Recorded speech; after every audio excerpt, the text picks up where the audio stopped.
Okay, so this is the brief for the lesson all about patterns, standards 1, 2, and 3. All right, so this lesson was a math lesson about identifying, extending, and creating patterns. I chose to use like pattern blocks, but they had the option to make a pattern using shapes or colors. I was excited about this lesson because this was one of the like deficits that my class had in math patterns, which was a little surprising. But a lot of my kids couldn't extend a pattern. A couple of them, math showed up that they couldn't make a pattern. So I showed them a pattern. I explicitly used the language A-B pattern because that's what they're asked on the map test. I showed them what a pattern looked like, and I gave them the language sentence stems of, and then the pattern repeats I was going to itself. say, how many times did you repeat yourself? I counted like 15, and then a pattern repeats itself. And I did another pattern lesson today, so I was doing that all day today too. But it's true, that's like the core importance, and sometimes they just get off track. So. A lot of them were just going like red, blue, yellow, pink, orange, green, and I'm like, nope, it can't be a pattern unless it repeats itself. So I think it was a pretty, the lesson I think was a good lesson. Then I used differentiation to put them into groups. I was going to ask you about that. So when you called them out to the tables, those were your differentiated groups. And did you put your teaching partner at one of those groups? I saw he was at one of them. So. Yeah. Okay. So I had a group who couldn't make patterns. They showed up as they couldn't make a simple A-B pattern. Then I had kids who couldn't extend a pattern. And then I had kids who, they were pretty good at it, and so I just challenged them with making a more ABC. complex pattern, or ABBA.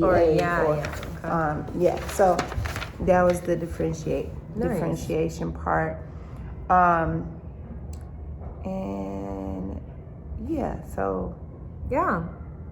we came back together, right? Yes, at the end. Yeah.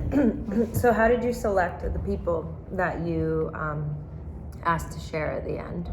Because there were 3 of them. I think they had different patterns. How did you select those kids to share? That was random. Okay. I just picked kids who did a good job of doing their pattern, and kids who I know like to share. So it had nothing to do with abilities or anything. Okay. Well, I thought it was great. You did a hook right off the bat. Like, you're really good at that as a teacher of like engaging them from the first second you start talking, because they were all watching you like, what is she doing? And then you said, we're going to talk about patterns. But you gave them think time like right off the bat as well. What am I doing here? Like, you didn't start talking. You were getting them to think and watch you before you even started the lesson.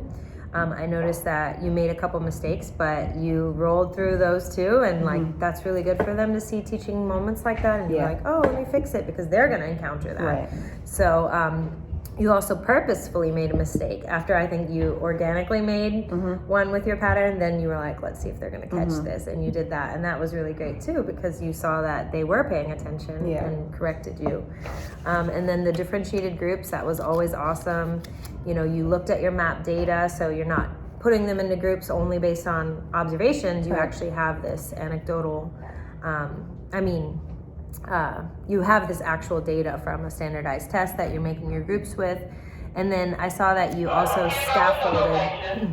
scaffolded, I don't remember which group it was, but there was one child, Xavier, I think, who was like struggling to get the pattern. He's like, oh, my partner's doing it. And you're like, no, you can do it. And then whenever you asked him to repeat what the pattern was, he did it incorrectly. So then you're like, you got it. And then you walked away for a second, and he was still not sure. So you came back and you're like, let me scaffold the letters. Along with the pattern. And then whenever you came back around in the video at the end, he was doing it on his own. So that little nudge was really great. I loved that you had them do individual practice instead of partner, because then you're doing assessment by checking around who's got it, who doesn't.